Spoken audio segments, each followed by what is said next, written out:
आप जो डीजे की आवाज सुन रहे हैं वह डीजे संतोष साउंड सेवरहा बाजार का डीजे है।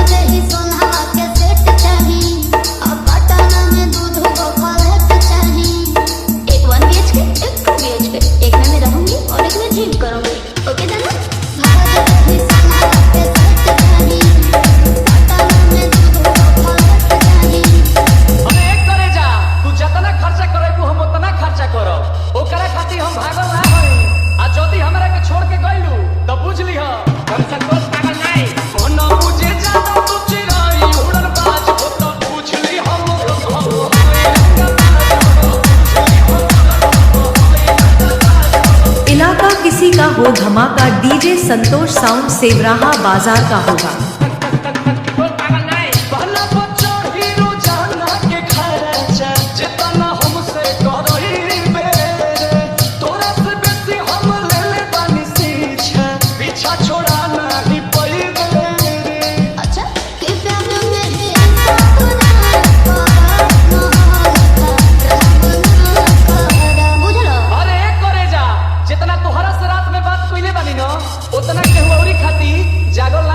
लेकिन जदि तू हमार दिल तुरलू तो बुझ लिह हम संतोष पागल नहीं न मुझे ज्यादा तुझ नहीं उड़न बाज हो तो बुझ लिह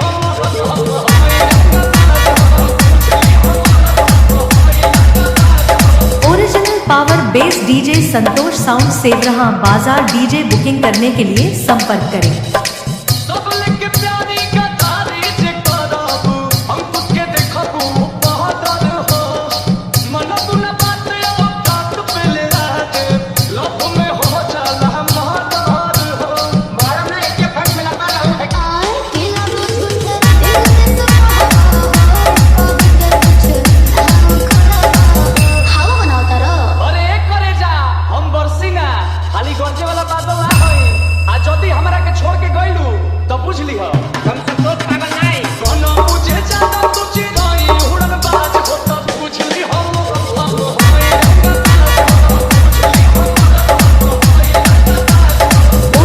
power bass DJ Santosh sound Sevarha बाजार डीजे बुकिंग करने के लिए संपर्क करें। मोबाइल नंबर है 76 672 00 687।